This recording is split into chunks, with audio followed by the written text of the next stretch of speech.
We ride together up here, from the breaking waves on our rock-bound coast, through towering woods beneath stormy skies, over icy ground and granite hills. We ride together, over the bridges that bind us, the fire in our hearts that fed a revolution, through falling leaves, across iron paths. The roll of the stirring drums unearths the humble, hungry, and fun. We ride together up here. When the lantern is raised, we answer its call, as strong as pines in winter, uniting every village and town. Whether here, there, or anywhere, we ride together. These are your riders, your lantern lighters, the pride of New England. Like those before them, they embrace the challenge. Every kick, every pass, every tackle, every free jack on their feet. The anthem of freedom on our lips. We ride together up here.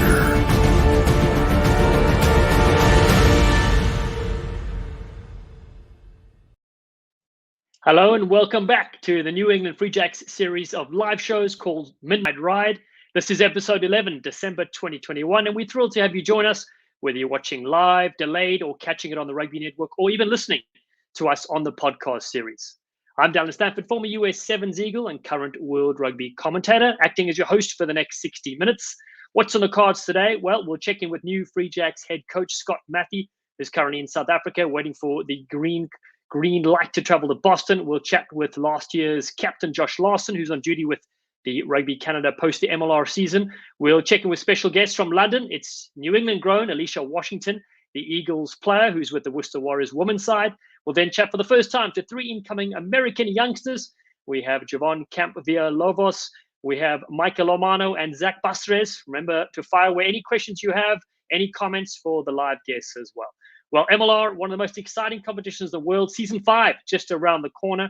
Kickoff happens the first week of February 2022. That's the schedule for the Free Jacks, 16 regular season matches, 8 of them at Fort Quincy at Veterans Memorial Stadium. For those at matches, you become a season ticket holder at freejacks.com. Click tickets on the top left of the website. It's going to be a family outing of note. It's set to go off like a frog in a sock. I tell you what, season format, we'll see 13 teams, 7 in the West and 6 in the East. What's new for season 5 is that 3 teams will be able to contest for the conference championships, which is fantastic, and all those knockout matches taking place in June. Seattle, they won the MLR Shield twice. LA defending champions, who will be crowned king of 2022. There are only 50 tickets left in the 1776 section and just 70 in the Riders Reserve. So now's your chance to snap them up before missing out on what truly will be an historic season for the New England Free Jacks. So get in the holiday spirit at freejacks.com. Of course, you mentioned the website. All right, our first guest on the live show. Let's head to the Republic of South Africa and catch up with head coach Scott MATHIE. Thanks so much for joining us on Free Jacks Live. It's been a while since we last caught up with you, and you've been very busy, man. A new addition to the family. Tell us a bit about your baby boy and how things are going. Yeah, Jackson's a handful, Dallen. It's been a busy few weeks. As I said, he's loves to sleep in the day and not so much at night. So standard baby, but yeah, it's all been good, man. And listen, it's great to be on the show as well and to chat again with the Free Jacks and yourself. And yeah. But so good. So what do you reckon? A backline player, a forward? What do you think Jackson would fit? I know it's early days. I don't think my wife will allow him to be a forward, So definitely backline, Good. Well, good. We like it. Sleek and elusive. Now, listen, South Africa have obviously been in the news for, one of the variants that have come out and been discovered and things like that. So how is South Africa going? What's life like there? And what are the travel restrictions on the go at the moment? Yeah, look, man, it's just frustrating, isn't it? We were all ready, set to go. I think I was supposed to fly last night, and obviously this travel ban happened, and I think that's really it. I don't know what the media seems to take to really blow things up out of proportion, and it's been proven now that the Omicron is all over the world. So I think it's more kudos to the South African scientists who actually discovered it, rather than pointing the fingers at us as if this is where it started. But yeah, look, the travel ban's there, but I don't know. I'm pretty hopeful. I don't foresee it lasting too long because, as I said, it's everywhere. You know, it would just be unfair just blocking South Africa out of it. So I'm hopeful that things will probably lift fairly soon, and you know we can get out there and get ready for the upcoming season. Yeah, good. I know you'll be chomping at the bit to get here. Speaking about South Africa, though, as well, in the news, the Sevens, I've just returned from Dubai, amazing event there. And South Africa, they were unbeaten, the only side unbeaten in the men's side of things. So now the Springboks and the Blitzboks ranked number 1 in the world to close out 2021. That's quite rare and an amazing achievement for SA Rugby. How are things perceived that side? And did you follow a bit of the Sevens on the weekend? Yeah, no, cheers, man. I love the Sevens. I got to spend a bit of time with Neil and the guys when I was back in Durban, and I always went down there for a week or so to, you know, just be a part of that and see how they do things. And I'm so glad for them. Look, they've been very successful for a while, haven't they? And I think they've transitioned their squad from old to new again, and that's taken a bit of a process. But I think they've really done that well, and you can just see that team is really playing also like that same brand that the Blitzboks have been churning out for a large time. High pressure, you know, very combative, and they got the X factor also to break teams open. So I love watching them, and I think just also from South African rugby perspective, it's great to be number 1. I always think those ratings are you know, they're pretty up and down. I was so disappointed for us to lose to England. I think that nearly killed me. But the Boks have had a great year, haven't they? And I think Springbok Rugby are really grateful to Rassie and all that they do, like, you know, what he's been doing and what the things that they've put in place. So, and I think it just shows, man, I think what's cool is it shows that, you know, if you play to your strengths, you can really achieve some great things. Get your culture out and play to your strengths. I think there's something to be said there, you know. I think everyone wants you to play a certain way, and everyone's telling you must do it like this. But you know, I think you got to play to where you're strong. You know, I think that's where the success lies in for every team, really. Yeah, and it's an interesting one too, because the last World Cup that South Africa won, 2007. Interesting enough, the record that the Sevens team just beat for consecutive victories took place in just after that, 2008. So kind of similar kind of era of South African rugby where the 7s and 15s have, you know, been top of the game, and it really bodes well. And, you know, for MLR as well, it gives these South African players coming through. And I know a lot of players from South Africa are being scouted to come through, you know. So let's touch on that, you know. So obviously you were going to be in a flight. You're not here right now. What sort of prep have you been doing in the meantime to get ready for the MLR season? Yeah, so it's been really good stuff. You know, we obviously moving to a new forge at the moment. The Free Jacks, we're moving to a new spot, and it's been really busy on the ground that side. You know, getting the new place ready for the boys when they come in. Looking great, by the way. Really excited. But then just behind the scenes, so you know, I've been Zoom calling all the players, and we've had chats, just catching up and getting to know these guys, and also just you know, just chatting a bit about from my side, a bit of the tech stuff, just getting their heads around these things. And we've literally just finishing off a 3-day camp in New Zealand today. So all the New Zealand-based guys are all at a camp there with Mike Rogers. So just a lot of fitness assessment and a bit of conditioning work, skill games and stuff, just to check where we're at, which has been really cool. And then our American-based guys start next week for a week-long camp too, just to get some assessment stuff done before their arrival on the 3rd of Jan. So, I mean, that's been done with the recruitment's pretty much complete now, which is awesome. Put a lot of hard work into that. And that's it, really. Just putting all the pieces of together just for our preseason and periodizing and making sure that our schedule's right, you know, in terms of travel and all that. Yeah, and it's coming soon. You know, that's the tricky part is MLR finished so long ago, it would seem, and now the new season is 6-7 weeks away. Let's talk a bit about the preseason before we get into the actual squad. So what have you got planned? I know you said some of the players are coming in, you know, they would have been in already in December and they would have been training at the Forge, but that's been pushed to January. So you've got about a month to prepare. Is that right? Yeah, we don't have a lot of time, you know. I think there might be a couple of teams that will be in a similar situation, depending on how many foreign-based players they've got coming in. But yeah, look, it's a very short preseason, so we have to be very accurate, and I think that's where a lot of the discussions are going about now, are trying to get the players as up to speed on just tactical and strategic side of things before they come in, and trying to make sure that they fitness-wise at a really strong point, so we don't have to spend a lot of time. We can hit the ground running. So all those things, we're trying to minimize as much potential, damage that could be caused if we're not on point when we arrive. So those are the type of things. And when we've put together the preseason effectively. There's a couple of different training blocks how we want to do that, and what we need to install. We have to obviously simplify a lot. It's a long season, so we'll implement certain things as the season gets along. But it's important that we just less is more. I think that's really important, that we do what we do well. And we got a scrimmage game against Old Glory the week before our first game, so that'll be nice just to kind of have a bit of a run out and get guys some game time. And we have a bye second week, so we're kind of tying that all into our preseason, our first game, and that bye. And hopefully after those 6 weeks, we would have a nice block and ready to go. Yeah, I would imagine it is, as you said, it's a long season, so it gives you time to get more familiar with the squad. You get your game plan, change and tweak things. Talk a bit about that scrimmage. You said, is it away at DC or at home? Where is it again? So it'll be at DC. Okay. We're trying to work over like 2 days. We'll do a bit of a unit session against each other, and then we'll do like a couple of chukkers. And I think that's important. You want a couple of chukkers because you want to get all your squad guys, everyone a run, everyone to get a bit of a hit out and prove themselves and show what they've been doing in preseason. I think that's important.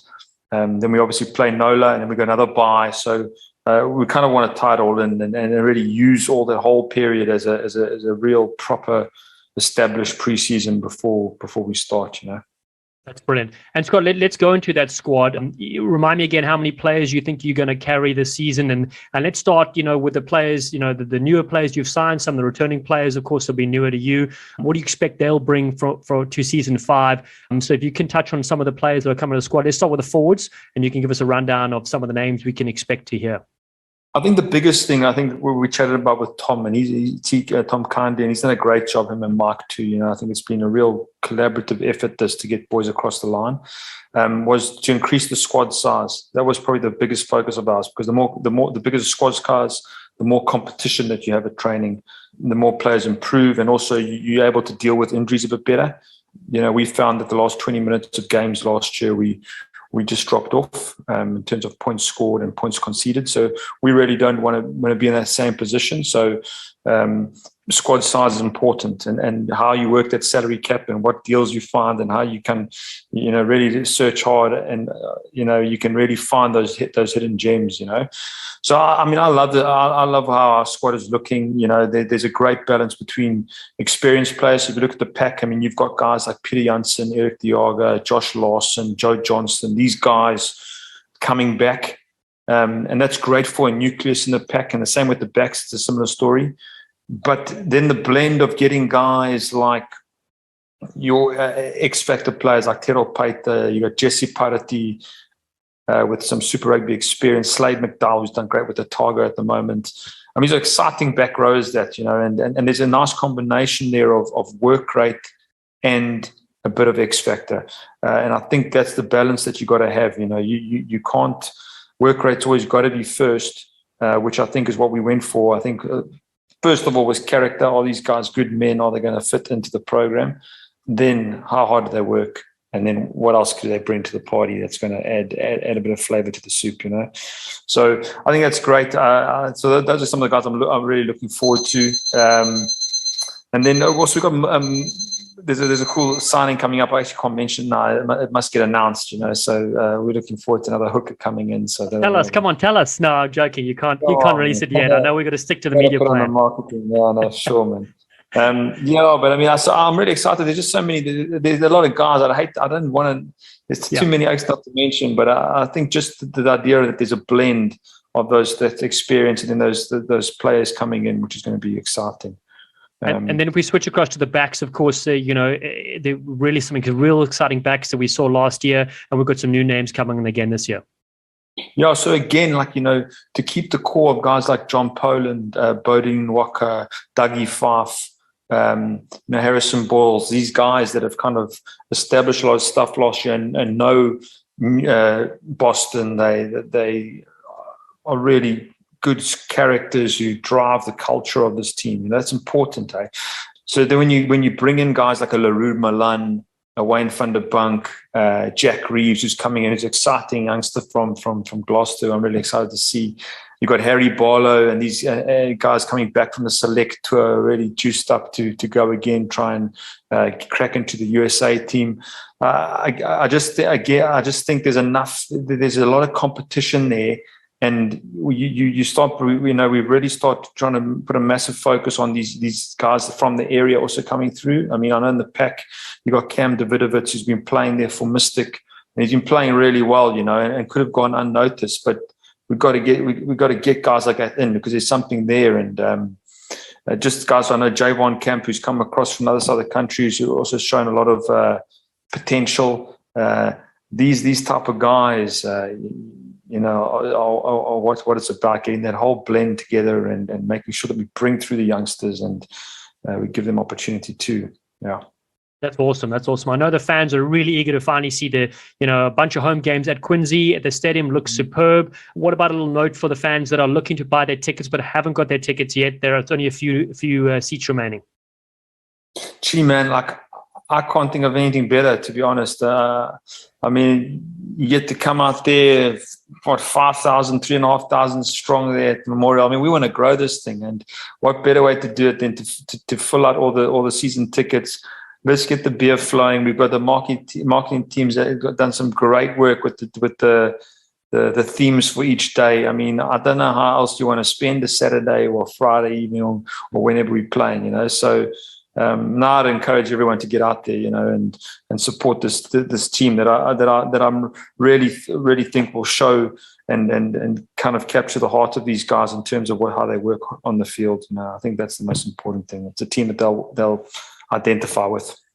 That's awesome, Scott. Well, listen, we want to thank you for your time. I can't wait to do this in person. So we really look forward to things opening up and you getting here very soon. I know the team's eager to get with you, and I know the fans want to see you in action as well. So we can't wait for that. So as always, it's been such a pleasure having you on Free Jacks Live by Donkey, as they say in Afrikaans, and we can't wait to have you here. Awesome, Dallen. Thanks so much again, man. And we'll chat soon, I'm sure. We shall. Awesome, my friend. Lovely stuff. Well, you heard there from Scott that a Free Jacks group was training in New Zealand with the Free Jacks assistant coach, Mike Rogers. Here's a quick look at what those boy cheese were doing grafting away.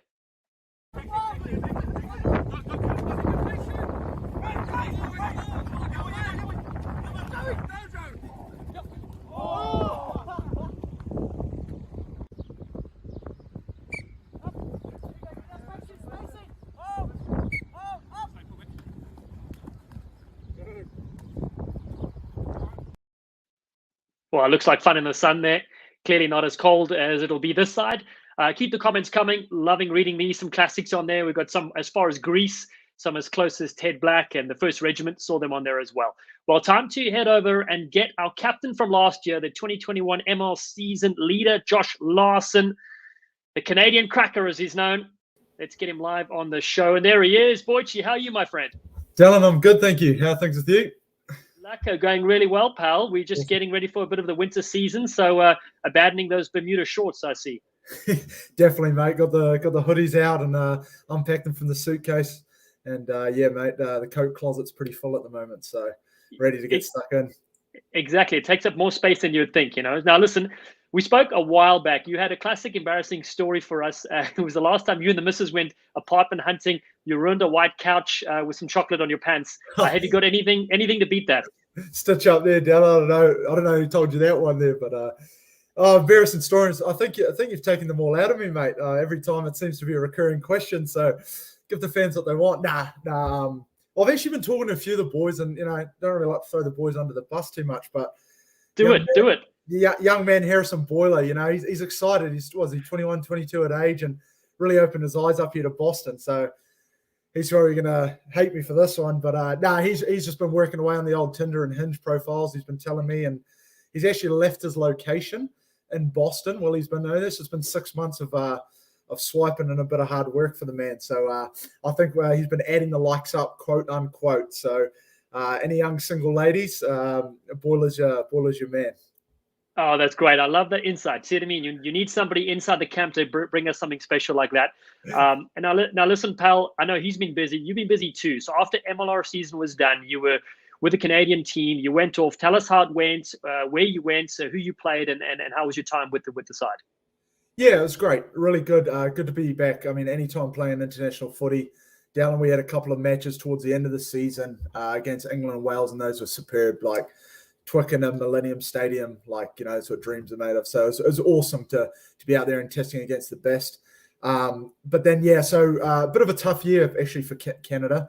It didn't qualify for the World Cup. So, yeah, there's been a lot of, I guess, a lot of younger boys stepping up into the squad and I wouldn't say rebuilding as such, but just a bit more finding our identity. And it's been an opportunity to play against some nations we haven't played against.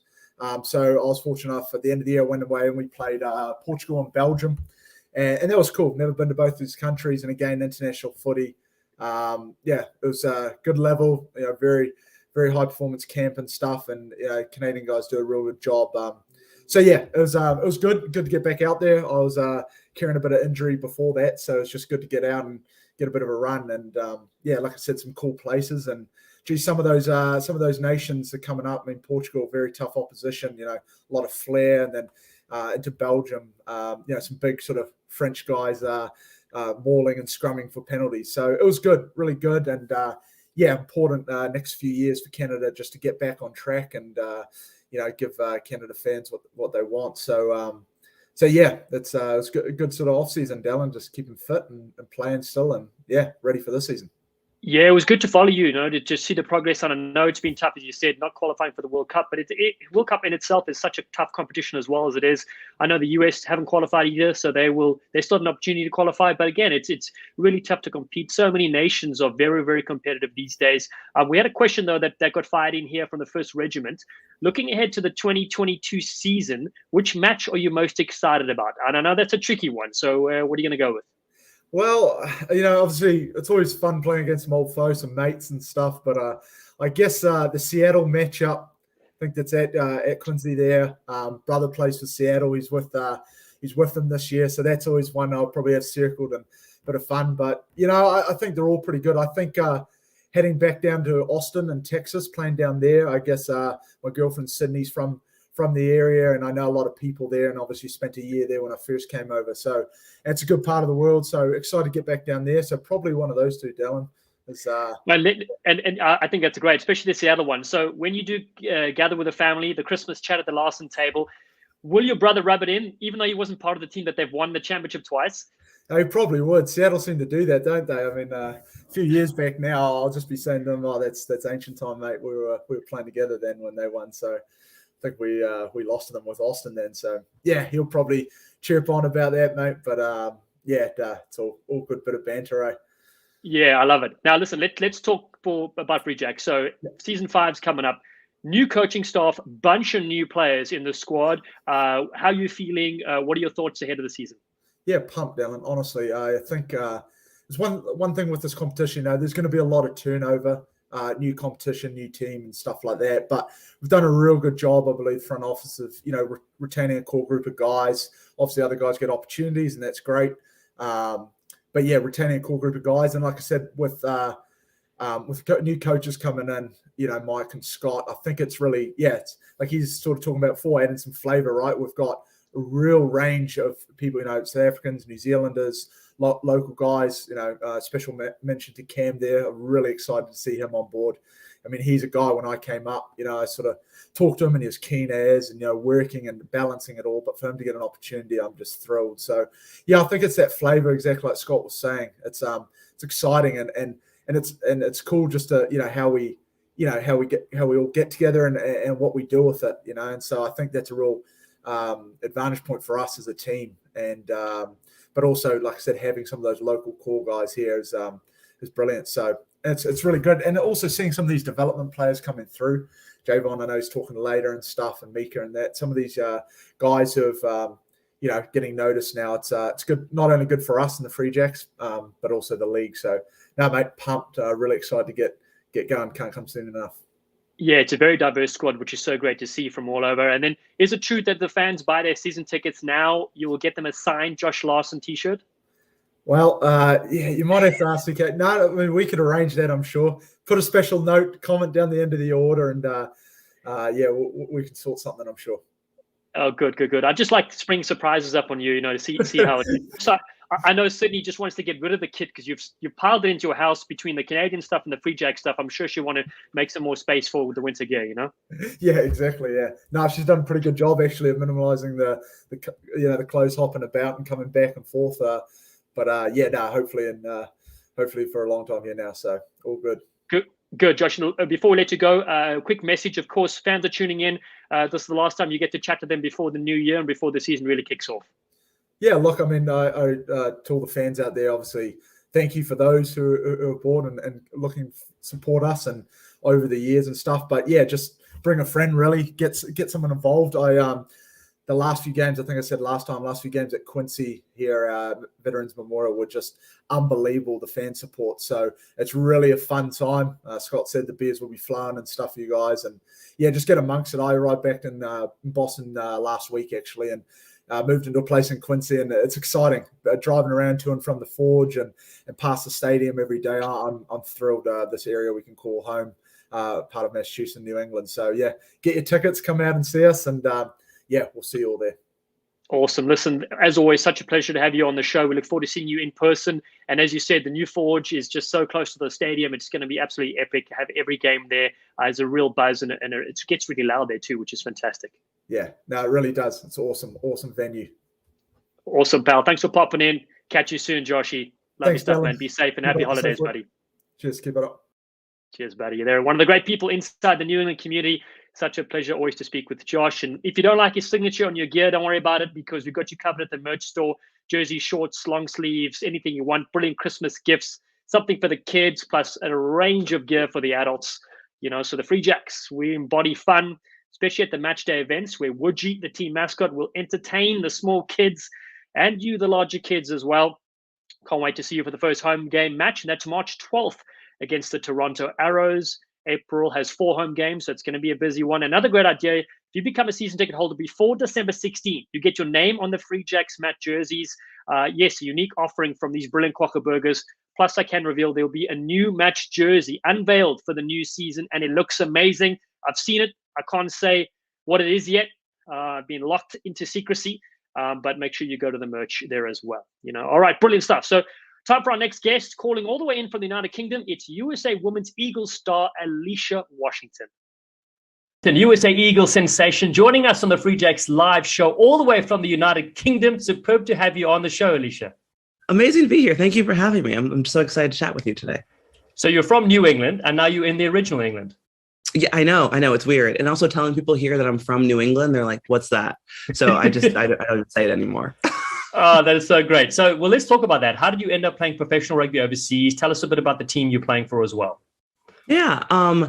So I feel like I've always wanted to do this, and I credit sort of 2 things. One is my obsession with like Harry Potter and everything England, for wanting to like make the trip over here, because like I've just been obsessed with that series since I was like 10 years old. So anything English is amazing to me. But also having been invited to play with the Barbarians a few years ago, the head coach that we had was Joe Yap, who was director of rugby at Worcester. So when I was getting serious about coming over here, I just kind of sent her a message, and she was like, we'd be happy to have you. And that was really as much as it took to come over here. And then we, figured out the details and the timing, got, paperwork side of it, the visa side of it done. And then I was on a flight over here, and it all felt very fast, but I'm absolutely loving it here.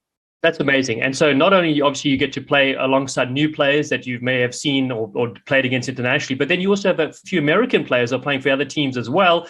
So it must just be such a surreal, brilliant experience. So let's talk about USA playing England recently. What was that like? Did you have teammates on the Worcester Warriors side that you were playing against when you were representing the US? Yeah. I had two of my teammates from Worcester were playing on the England side. Lydia Thompson was getting her 50th cap for England, which is absolutely incredible. And then Alex Matthews was also on the England side. And obviously we knew we'd be scoring up against each other. But I would say they're probably one of the two reasons I ended up at Worcester, because I was just so inspired by how they play, their work ethic, how they are as people. So it was actually really fun to play against them. Tough result for us, but as a squad, we did learn a lot. We learned what we're going to need to put in to go up against the top teams, especially heading into the World Cup next year. But also to play at Six Ways, to almost feel like it was a home game for me, to have the fans really treat me that way was really incredible. So, like I said, a lot of hard work ahead, but a lot of positives from that as well. Totally. Okay, well, let's rewind it back a little bit. So before you became this inspirational trendsetter that travels the world representing the US and beyond, you attended Hamden High School, University of Connecticut. Tell us, where were you first introduced to rugby, and what was the pathway like for you going from the first time you touched the ball all the way to representing your country? Oh, geez. Yeah. So Hamden High, I, owe a lot of my athletic experience to playing in high school. I didn't do rugby in high school. I did gymnastics, field hockey, and track and field. And I actually originally went to the University of Connecticut from Hamden High to throw shot put and discus. And then I ended up doing really poorly at the state championship and just completely choked. And then I just sort of lost my love for rugby. For track and field. Never lost my love for rugby, for track and field. And then once I got to UConn, I, wanted to find new friends. And I knew that was so much easier through sport. I also wanted, to not gain the freshman 15. And so one of my high school friends took me to my first rugby practice, which ended up being sort of like a rookie social get to know you practice. So we learned lots of rugby traditions. We learned, each other's names. And all of a sudden I had like 40, 45 new best friends in like week 2 of being at college.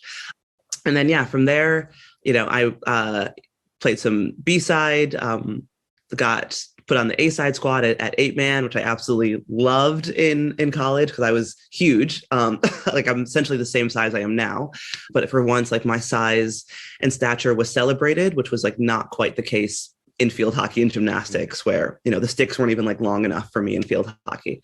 So then I got invited to a U20 camp. Never thought I would make it.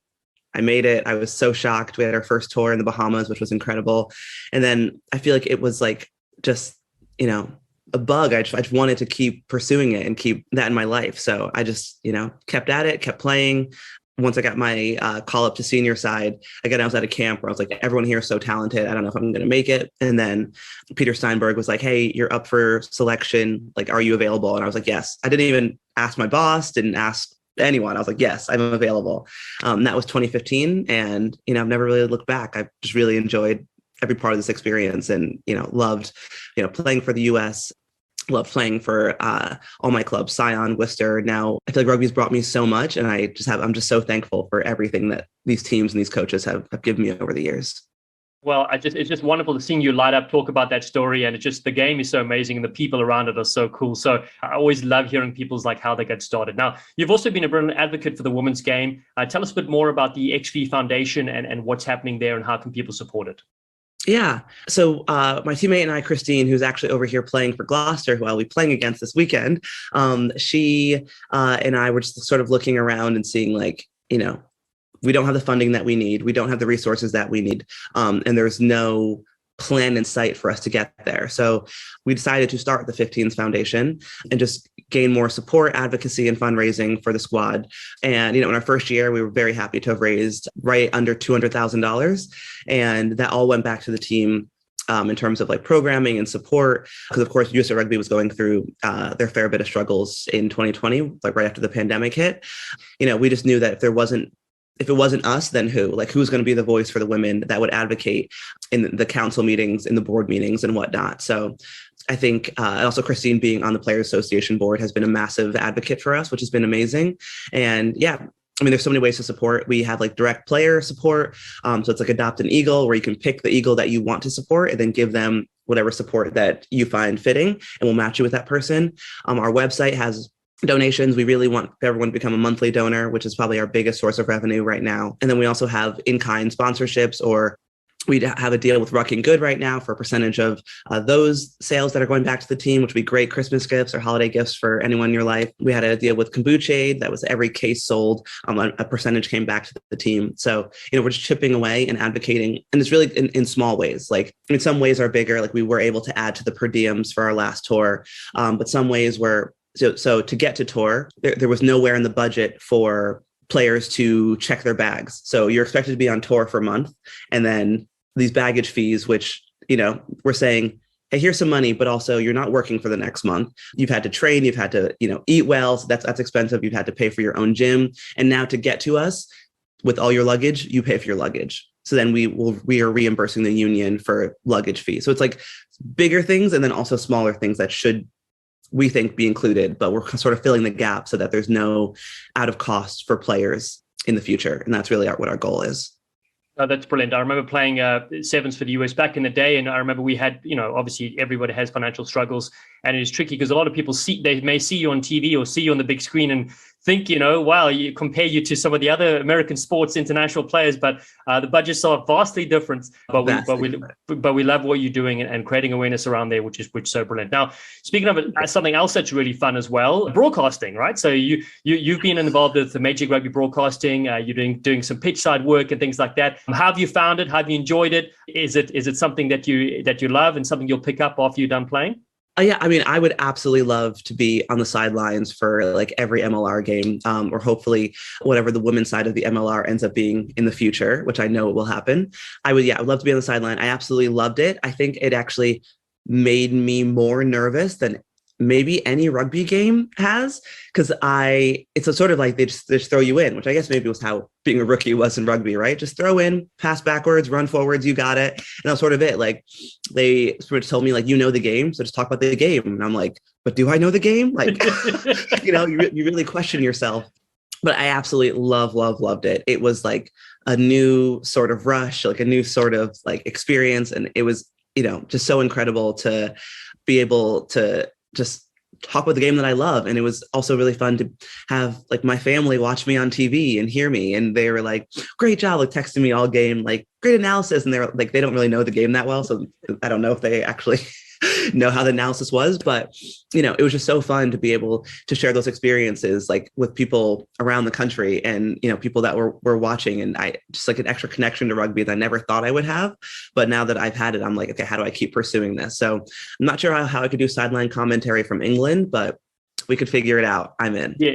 Well, the great thing about it is, unlike, playing, you have a shelf life, but in broadcasting, you don't, which is really nice. So you can always do it. You can always, depending on your schedule. And so I enjoyed when you were on the broadcast. So I know that you've got something, which is great. And don't worry about the insights. People don't understand how difficult it is. You've got directors speaking in your ear. You've got the other commentators going on. And then you need to come up with something that is, insightful and meaningful and a different way of saying the same thing over and over again. Exactly. Yeah, but it was definitely a fun challenge, and I'm looking forward to any other opportunity that comes my way. Brilliant. Now, before we let you go, we know you have amazing support from the New England area. They're following your journey now in England. Would you mind giving them a message of support and then also a different message to the Free Jack squad that's about to take part in MLR Season 5? Yeah. I mean, I think the squad is absolutely incredible. They were, all my interactions with the squad were absolutely just fantastic. They are the most humble, hardworking team. And I really enjoyed watching their season earlier this spring. And I have 1000% confidence that they will get so far this season. And I just truly believe that you just stick together, do the little things right, communicate, work hard, stretch, just all those sort of things. And I'm so excited to watch what the season looks like this year. So let's ride. Awesome. Let's ride indeed. Well, Alycia, thanks so much for your time. All the best for your brilliant stuff that you're doing that side, for USA Rugby and rugby in general. You're a trendsetter and you're inspiration for young folks coming through as well. We love what you do, and you're a Free Jack for life. Oh, thank you so much. I really appreciate your time. What a player, what a person, and great words from Alycia to the Free Jack squad ahead of the 2022 season. It's set to be an epic MLR rugby year. Are you ready for Season 5?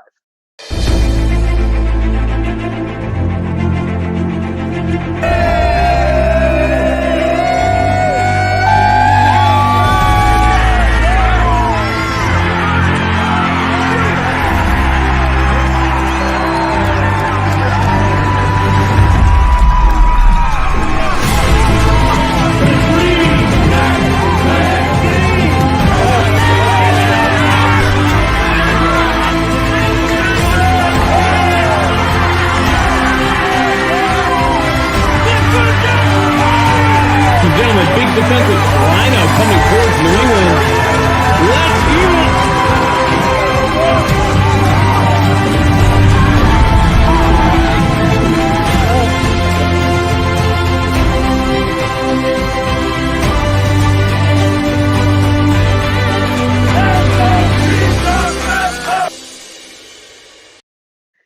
Sensational. All right. We've heard from head coach Scott Mathie, last year's captain Josh Larsen, special guest Women's Eagle player now in England with Worcester Warriors, Alycia Washington.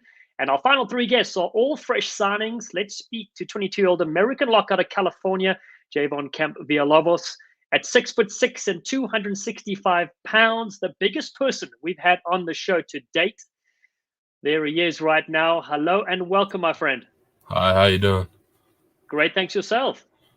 Doing pretty good. Good. You're a brand new Free Jack signing. You were announced last week on the social media. I really like what you said in the press release. You dislike losing more than you like winning. Can you expand on that? Yes, sir. Yeah, so my first year in college, my head coach, Coach Sims, had said that. And at first I didn't really, understand it. And then as I just kept playing and when we lose, I just understood that, like, I really hate losing more than I like to win because I just feel like winning is just regular. Exactly. No, and that's great insight too. So give us some background and how you discovered rugby and what's your past been like. Yeah, so my best friend, Kino, kept trying to convince me to play when I was in high school. And so I was just like, yeah, I'm all right. I'm just going to stick with football. And then one day I just went out there. And then from there I just fell in love and just kept playing. And it was the best thing. But I just used football as a way to, get to school and get my free education and stuff like that. Yeah, let's talk about that. So you played predominantly football at college, right? Yes, sir.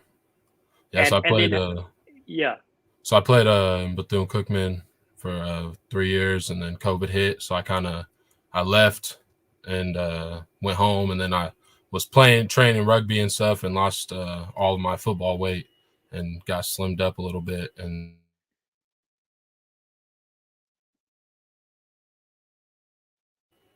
and came back and just decided to go back into rugby.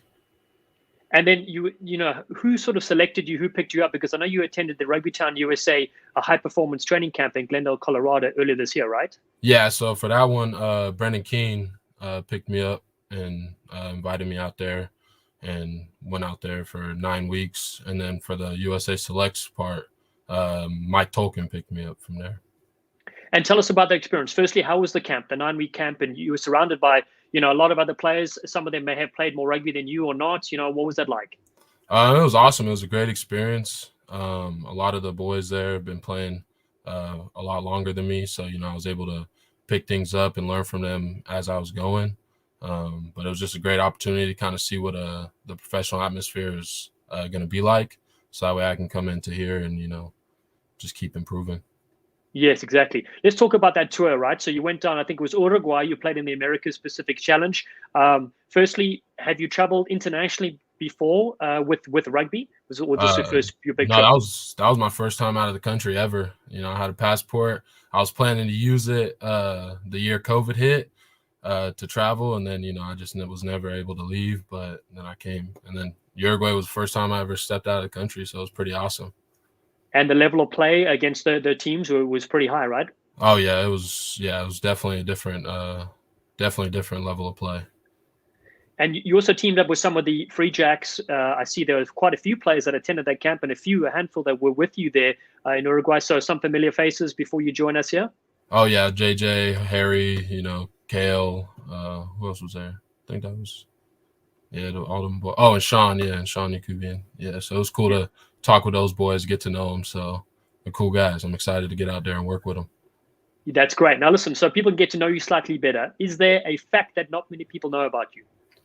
I wouldn't say that there's many facts that most people don't know. I'm a pretty open book. I'm just I love like Game of Thrones. I love Star Wars, anime. I'm pretty much like a big nerd. I'm just a big giant guy who loves like a whole bunch of different things. So. Well, we had Alycia Washington right now, and she loves Harry Potter as well, and she is also a very tall, big lock as well. So maybe that's what you got in common. Also, you have a strong hair game. Now, we'll say that that's also one of the prerequisites for the Free Jacks. You've got Kyle the Eagle, who's got the hair. You've got a lot of mullets floating around, so you'll fit right in here. Oh yeah, I can't wait. Good. Now, final question for you. What can fans expect? What are you going to bring to the Free Jacks for next season? Just competitiveness, just the making people better. I think it's just work ethic, the way work on the field, and just excitement on the sideline as well. Just hoping to get the crowd going crazy, get the fans going. So yeah. Brilliant. Well, we can't wait to have you here steamrolling people, and you'll do your talking on the field, which will be good. You'll be louder there than you are in person. We can't wait to have you here, pal. Congratulations so far. We look forward to seeing you here very soon. Sounds good. Thank you. Awesome, Javon. Thanks very much for joining us on Free Jacks Live. Well, the Free Jacks, very excited about him coming here. Very excited about several partners as well. Some new, some returning. We want to thank them for this amazing support of rugby here in the New England region.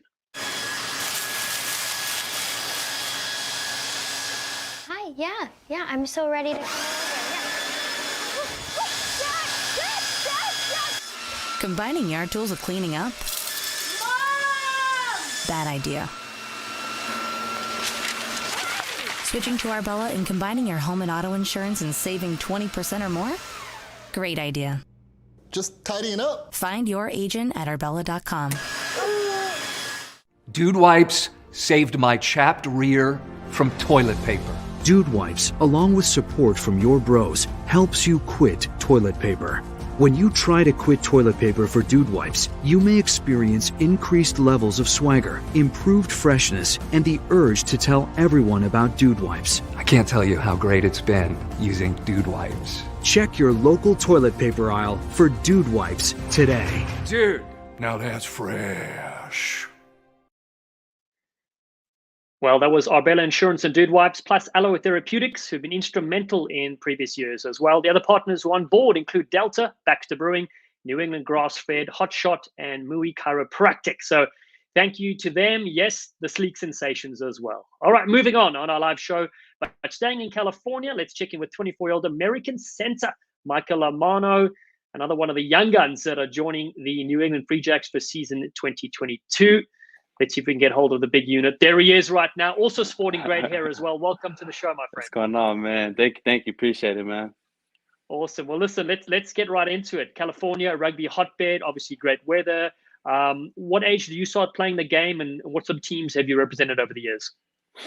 Yeah, so I started, I grew up playing football, and then I got introduced to rugby throughout high school.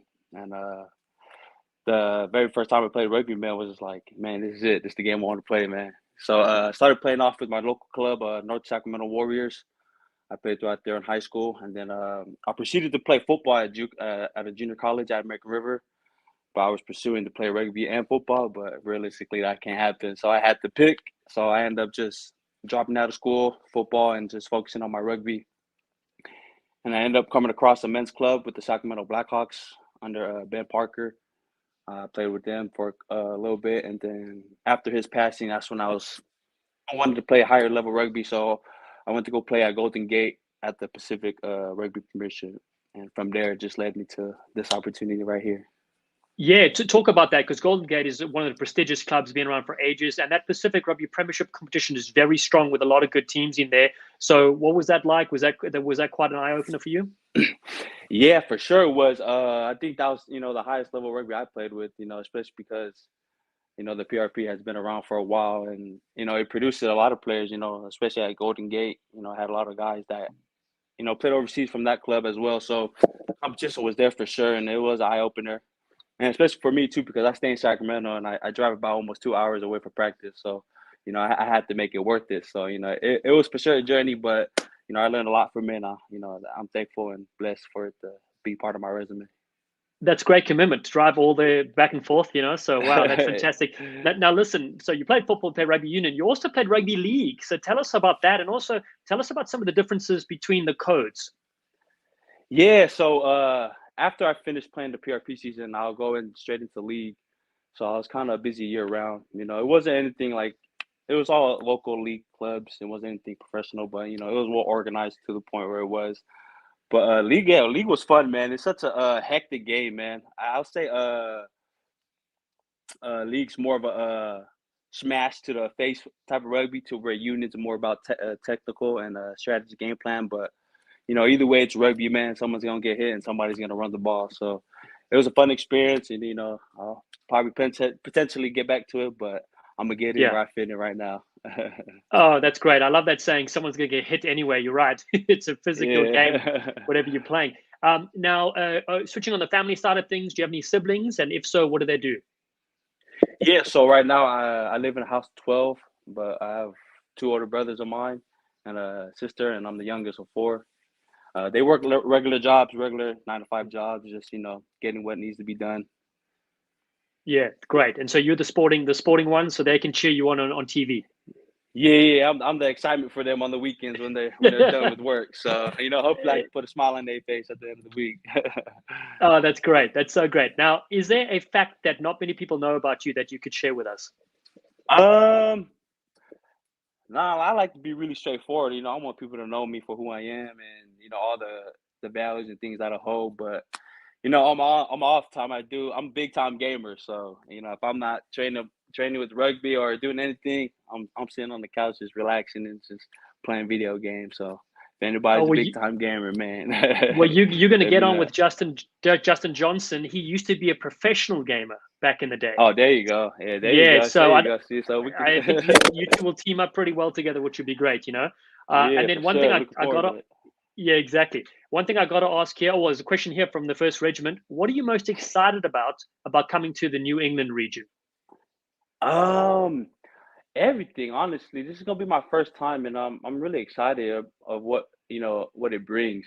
Just the fan base and being in a professional environment, and learning off veteran players, and just being in that type of environment 24/7 is what I'm looking forward to. And just all the tough challenges is gonna come. All the up and downs, and I'm looking forward to it. Meeting the fans and getting to know Boston. I never really been on that side of the East Coast, so it's gonna be the first time for me too, man. Just to see what the city has to offer and just playing rugby with the boys.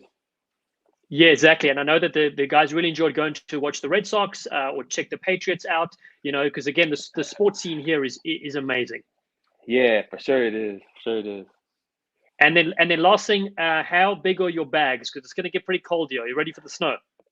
Man, everybody tells me, man, get ready for the snow. So I don't know how many jackets I got to pack to be ready. And I don't think I am going to be ready, but, I'm here to play rugby. So if that means I got to play in the snow blizzard, then I'm going to play in the blizzard. Oh, that's so great. Well, good. Listen, we really want to appreciate you taking the time to come on here. I know the fans are eager to see you in action. Again, you're one of many new faces that they're really excited to support and back.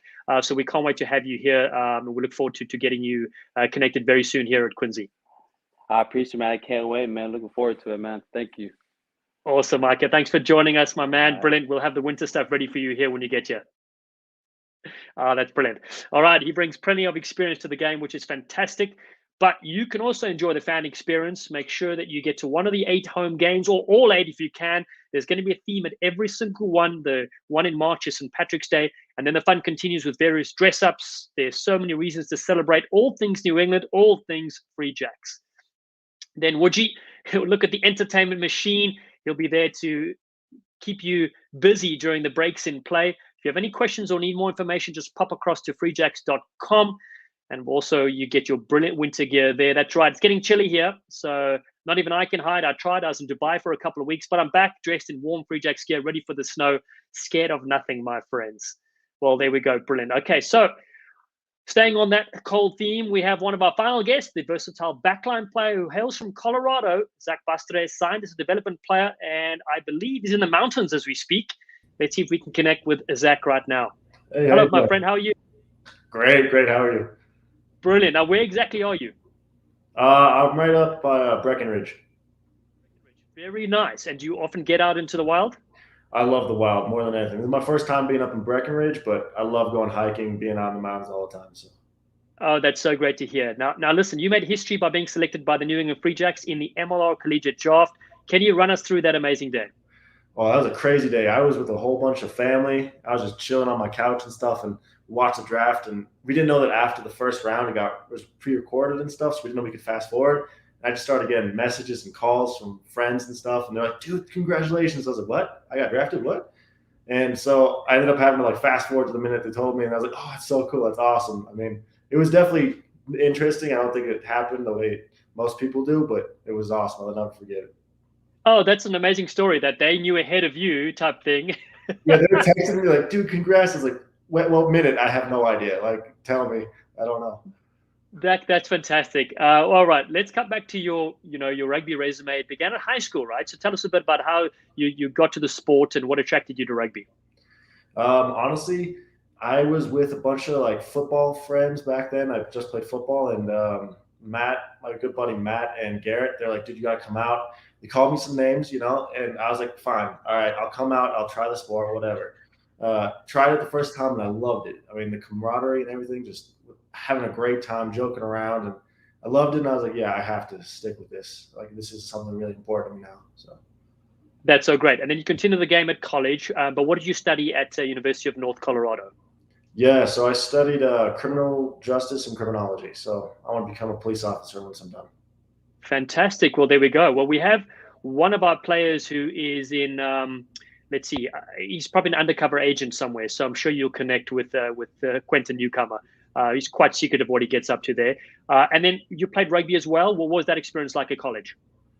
Ooh, honestly, at the college, it was really laid back. Like, I had a much more competitive and like hard experience in high school.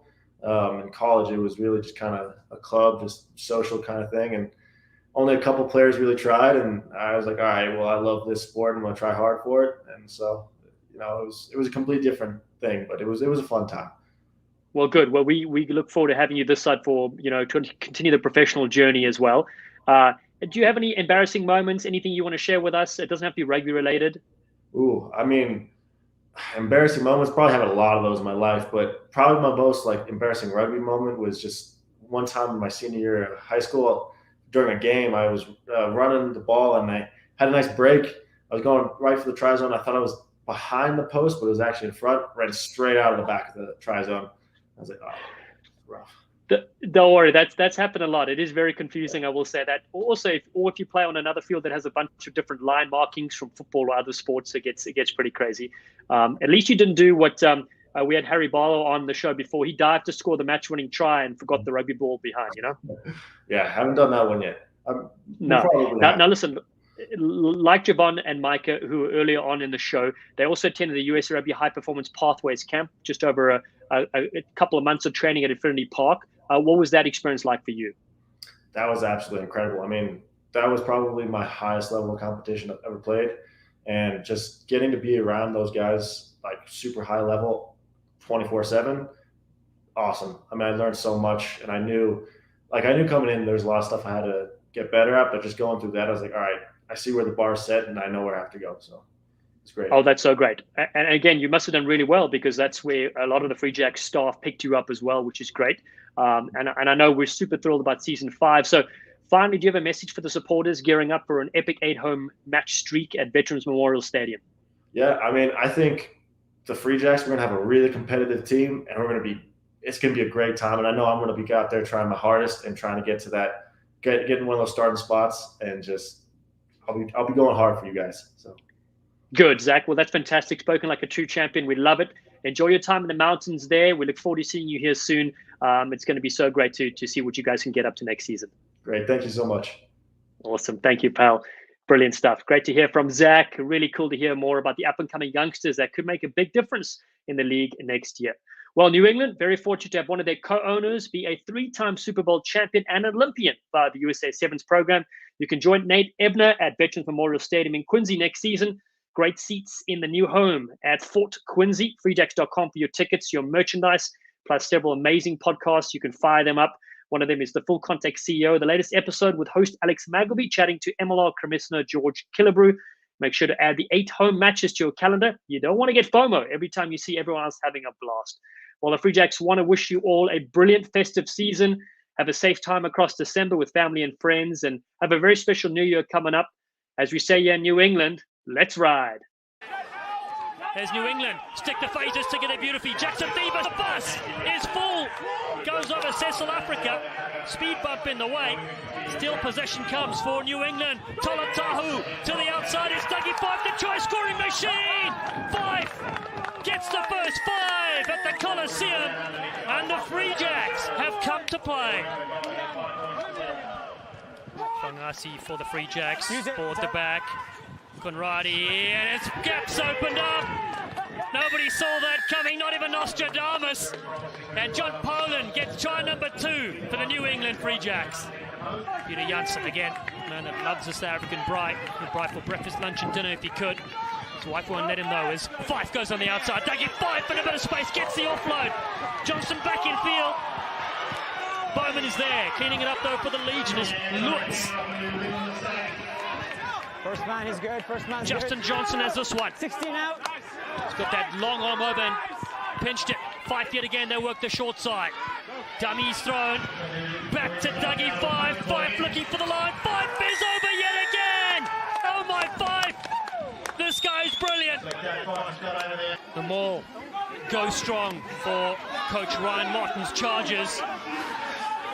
Bowman comes in as well to help out, and Pipoletti's there. Forward to back for Hatakeyama. Played in the famous 34-32 victory over the Springboks in Rugby World Cup 2015. And there it is, all the way for Hatakeyama! Get out of here! Kenny Hatakeyama, one of the best rolling mauls you'll see in World Rugby. And it's the Free Jacks that get try number 5.